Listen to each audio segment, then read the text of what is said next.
Welcome back दोस्तों, आप लोग का अपने चैनल अपने क्लासरूम में। This is Sunil. I hope so all are doing good. आज हम लोग जो आइडल का FY BCOM, ओके, मोस्टली मैं FY BCOM की बात कर रहा हूँ। आज हम लोग डिस्कशन करने वाले FY BCOM आइडल का जो MCQ बेस्ड एग्जाम होने वाला है, ठीक है। उसके अंदर जो फाइनेंशियल अकाउंट आपका सिलेबस के अंदर जो आपका फाइनेंशियल अकाउंट सब्जेक्ट है अकाउंट्स का, उसके बारे में डिस्कशन करेंगे कि कैसे क्या करना है क्या नहीं करना है। जिन्होंने पूरा सिलेबस पढ़ लिया है, वेरी गुड, एक्सीलेंट।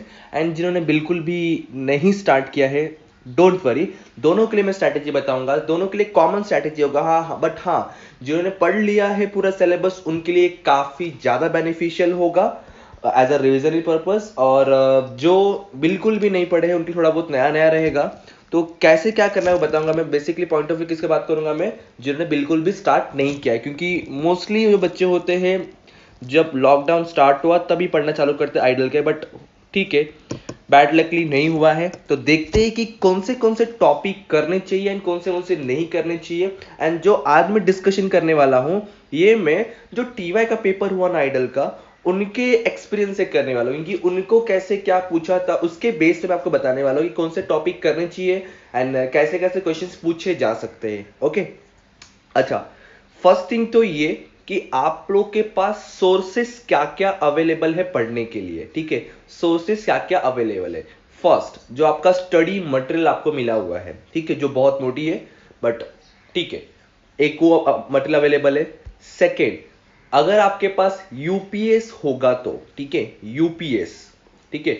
थर्ड, जितने भी पेपर्स अवेलेबल रहेंगे अगर आपको मिल जाते हैं तो उन सब के ऑब्जेक्टिव्स, मैं सिर्फ ऑब्जेक्टिव्स की बात करूं, जो भी स्टडी मटेरियल, जो भी मैं आपको ऑप्शंस बता रहा हूं, सभी में से आपको सिर्फ ऑब्जेक्टिव्स देखते चलना है। एंड फोर्थ एंड इंपॉर्टेंट बोल सकते हो, जो रेगुलर के बुक्स होते हैं ना, रेगुलर सेशन मतलब जो कॉलेज जाते हैं स्टूडेंट्स, आपके फ्रेंड्स वगैरह होंगे, ठीक है, उनके जो बुक्स होते हैं ना, उनमें से जो ऑब्जेक्टिव है ना वो सारे पढ़ना। सर, उनका और हमारा यस सिलेबस सेम होता है, ठीक है। 80 to 90% सिलेबस आपका सेम होता है। सिर्फ चेक करना आपको इंडेक्स आपका और उनका इंडेक्स कि कौन से चैप्टर सेम है और वही चैप्टर से आपको पढ़ना है। देखो होता कैसे है, आइडल का जो पूरे साल भर में एग्जाम होता है ना, वही सारे टॉपिक्स के एग्जाम रेगुलर को 2 पार्ट में डिवाइड करके वो लोग देते हैं। तो आपको क्या करना है, सेमेस्टर 1 सेमेस्टर 2 रेगुलर के उनके सारे सिलेबस को आपको पढ़ना है। अगर होगा तो वेल एंड गुड, काफी अच्छा हो जाएगा आप लोग के लिए, ठीक है। और हाँ, एक चीज और, मैं ट्राई करूंगा, मैं आपको नीचे ना डिस्क्रिप्शन में अपने social media contact details and अपना व्हाट्सएप नंबर भी दे रहा हूं। मैं ट्राई करूंगा कि जितने भी सब्जेक्ट आपके पास है आइडल के, मैं ट्राई करूंगा कि रेगुलर का जो पोर्शन आपका और रेगुलर का सेम है, उनके ऑब्जेक्टिव्स के पीडीएफ बना करके मैं आपको फॉरवर्ड कर सकूं, ठीक है। मैं ट्राई करूंगा। मैं वो तो प्रॉमिस तो नहीं कर सकता, लेकिन हाँ जरूर ट्राई करूंगा। हाँ, अकाउंट्स का डेफिनेटली दूंगा मैं आपको, ठीक है। आप मुझसे कांटेक्ट करो, मैं आपको अकाउंट का डेफिनेटली प्रोवाइड करा दूंगा, जो पीडीएफ है, ठीक है, जो ऑब्जेक्टिव जो पढ़ सकते हो। ओके, अब ये सारे स्टडी मटेरियल तो अवेलेबल है, बट उसमें से पढ़ना क्या है, सिर्फ और सिर्फ जो बेसिक कॉन्सेप्ट्स होंगे आपको। तो थ्योरेटिकल कॉन्सेप्ट होते हैं ना, हर चैप्टर के स्टार्टिंग में, हर अकाउंट्स के चैप्टर के स्टार्टिंग में आपको 3 to 5 पेजेस जो होते हैं थ्योरेटिकल कॉन्सेप्ट्स ही होते हैं, वो पूरा अच्छे से पढ़ के लो। एक बार सिर्फ अगर चैप्टर्स माइंड में बैठा हुआ है तो आपके लिए थोड़ा इजी हो जाएगा किसी ऑब्जेक्टिव कवर, क्योंकि कभी भी ऑब्जेक्टिव उसमें से ही बनता है यार, समझ रहे हो। अच्छा, कैलकुलेशंस भी पूछेंगे, छोटे मोटे कैलकुलेशंस पूछेंगे। चलो अब हम लोग आते हैं अपने मेन टॉपिक का डिस्कशन करने वाले थे हम लोग। देखो, ये आपका है पूरा सिलेबस अकाउंट्स का। इसमें इतने सारे टॉपिक्स दिख रहे हैं, 21 दिख रहे हैं, बट एक्चुअली 21 है नहीं। 404 पेजेस है, जो कोई नहीं पढ़ने वाला, I am sure that, don't worry. अब इसमें से करना क्या आपको, मैं एक जजमेंट बता रहा हूँ, कैलकुलेशन बता रहा हूँ, उसके बाद पॉइंट ऑफ व्यू आपका कि पूरा पढ़ते तो बहुत अच्छी बात है। देखो, आप इसमें से वैल्यूएशन ऑफ इन्वेंट्री, ठीक है, देन फिर कैपिटल रेवेन्यू वाला part, departmental account, then hire purchase, departmental फिलहाल साइड में रखता हूँ, मैं बताऊंगा क्यों, हायर परचेस, देन फिर कंसाइनमेंट और ब्रांच और फायर। सर, ये तो इतने सारे टॉपिक्स हो गए। देखो, 1 2 3 4 5 6, और इसमें से कुछ टॉपिक जो मैंने वीडियोस ऑलरेडी इस चैनल पे दिए हुए हैं, आप जाकर के वीडियोस में चेक कर लीजिए। जो बेसिक कॉन्सेप्ट्स और बेसिक सम्स होते हैं वो मैंने आपको ऑलरेडी यहाँ पे प्रोवाइड करा के दिया हुआ है, तो एक बार देख लोगे तो भी समझ जाएगा, ठीक है। जिसमें से बोल सकता है इन्वेंट्री का शायद दिया हुआ है मैंने, एंड आई थिंक सो एक टॉपिक और दिया, डिपार्टमेंट मैंने दिया रहेगा। अच्छा, अब ना मैं ना आपको जो टॉपिक बता रहा हूँ वो ऑलरेडी आपने किया हुआ है। क्या आप बात करो सर, यस 11th-12th में आपने किया हुआ है। ऐसा एक टॉपिक याद करो जो 11th से अभी तक और अभी भी इसमें दिख रहा होगा। एक ये, एक ये, एक ये, देन ये। सर ये क्या चीज़ है? फाइनल अकाउंट, याद आ रहा है? Final account. तो फाइनल अकाउंट के जितने भी एडजस्टमेंट, जितने भी कॉन्सेप्ट आपका 11th-12th स्टैंडर्ड में था, वही चीज यहाँ पर है। थोड़ा सा ये एक्स्ट्रा है। एक्स्ट्रा मीन्स क्या है मैं एक्सप्लेन करता हूँ थोड़ा थोड़ा करके आपको। देखो, पहले मैं बताऊंगा final account of manufacturing concern क्या है। जो मैं थ्योरी बता रहा हूँ ना, अगर आपके सामने टेक्स्ट बुक है तो प्लीज ओपन करके रखो। जो मैं बता रहा हूँ तो समझ नहीं आएगा, क्योंकि मैं पूरा बताने जाऊंगा तो कवर नहीं हो पाएगा यार, फिर बोरिंग भी हो जाएगा। क्या पढ़ेंगे फिर आप लोग? मैं जस्ट ओवर भी बता रहा हूँ कि क्या क्या इस चैप्टर के अंदर अवेलेबल है। देखो, आप फाइनल अकाउंट में trading account, profit and loss and balance sheet, 3 important चीजें बनाते हो। इसमें क्या बोला है? मैन्युफैक्चरिंग कंसर्न, मतलब कोई मैन्युफैक्चरिंग कंपनी है, कोई मैन्युफैक्चरिंग कंपनी है, वो फैक्ट्री अपने खुद का फैक्ट्री में प्रोडक्शन करता है, फिर वहां से ट्रेडिंग, फिर वहां से प्रॉफिट एंड लॉस, फिर बैलेंस शीट। मतलब इसमें 4 अकाउंट इंपॉर्टेंट है, manufacturing, trading, profit and loss, balance sheet. आपको अच्छे से पता है बैलेंस शीट में क्या आता है क्या नहीं आता है, assets and liabilities, trade, profit and loss भी पता है। लेकिन ना यहाँ पे जो चीजें आपने 11th-12th में ट्रेडिंग अकाउंट में लिखते थे, उसमें से काफी सारी चीजें आपका अभी मैन्युफैक्चरिंग में जाएगा। ट्रेडिंग में सिर्फ कुछ चीजें ही जाता है। और इसमें 3 तरह के स्टॉक होते हैं, stock of work in progress, stock of raw material, stock of finish goods. उसके बारे में मैंने आपको वीडियो दे के रखा ऑलरेडी, वहां पे जाकर के आप पढ़ लो, ठीक है? वीडियो अवेलेबल है कि तीनों स्टॉक का डिफरेंस क्या है। मतलब मैन्युफैक्चरिंग एज सिमिलर टू आपका फाइनल अकाउंट है, सेम एज 11th-12th, ये तो फाइनल अकाउंट इटसेल्फ है। डिपार्टमेंट अकाउंट भी आपका पूरा फाइनल अकाउंट ही है, पूरा फाइनल अकाउंट ही है। मतलब सिंपल सा इसमें क्या रहता है आपका कि पूरा इतना बड़ा बिजनेस है जिसमें 3-4 डिपार्टमेंट है, तो हमें ना डिपार्टमेंट वाइज में प्रॉफिट चाहिए। डिपार्टमेंट ए का मुझे नेट प्रॉफिट चाहिए, डिपार्टमेंट बी का मुझे नेट प्रॉफिट चाहिए, तो सबका एक्सपेंसेस और इनकम को जो अलग अलग करना पड़ता है, लेकिन कुछ रेशियोज में डिवाइड करना पड़ता है। फॉर एग्जांपल मैंने बोला कि 500 जो है रेंट है, ठीक है? तो ये 500 तीनों डिपार्टमेंट में डिवाइड करा था, कौन से रेशियो में करना होता है, क्या होता है, वो आपको एक ऑब्जेक्टिव में पूछ सकता है। तो डिपार्टमेंट का मैंने शायद से वीडियो बना के दिया हुआ इस का ये चैनल पे, एक बार जाकर चेक कर लीजिएगा, ठीक है? हायर परचेस, देखो हायर परचेस आप लोगों ने देखो ईएमआई में परचेस करे कुछ, तो ईएमआई में, ठीक है, उधारी पे, इंस्टॉलमेंट में परचेस करते हैं हम लोग। तो वो कैलकुलेशन कैसे होता है हायर, मैं इसको दिखाता थोड़ा सा मिनट, जस्ट अ मिनट। 241 है ना, मैं आपको थोड़ा शो करने की कोशिश करता हूँ यहाँ पे। ये पूरा बुक्स, अगर आपके पास स्टडी मटेरियल भी अवेलेबल नहीं है ना, तो आप ये ऑनलाइन डाउनलोड कर सकते हो। अगर आपको नहीं मिल रहा है वेबसाइट पे तो मुझे कांटेक्ट करो, मैं आपको बताता हूँ कि मैं आपको लिंक फॉरवर्ड कर देता हूँ सिंपल सा। तब सारे बुक्स डाउनलोड कर सकते हो, नॉट ओनली अकाउंट, सारे टॉपिक, सारे सब्जेक्ट, ठीक है?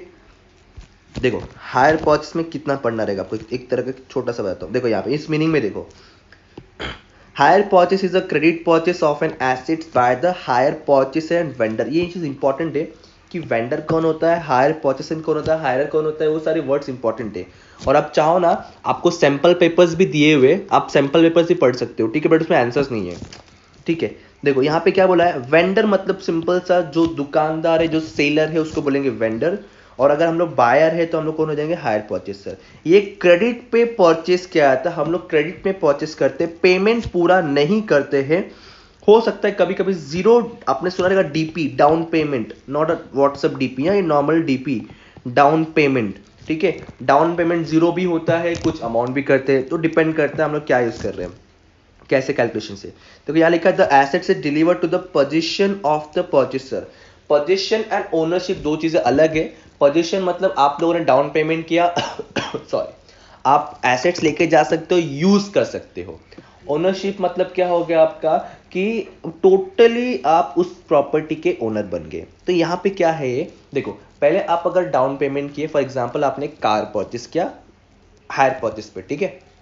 आपने कार परचेस का, कार है फॉर एग्जांपल 10 लाख का, ओके? तो आपने 1 लाख तुरंत का तुरंत पे किया, एंड 9 लाख का बोला कि इंस्टॉलमेंट में पे करूंगा। तो देखो ये जो 1 लाख आपने अभी भी पे किया ना, ये आपका बन गया डाउन पेमेंट। क्या बन गया? Down payment. और ये क्या हो गया आपका? इंस्टॉलमेंट। लेकिन एक चीज दोस्तों ना, ये आपको 9 लाख उधारी पे दे रहे, क्या ऐसे देंगे? नहीं, विथ इंटरेस्ट चार्ज करेंगे।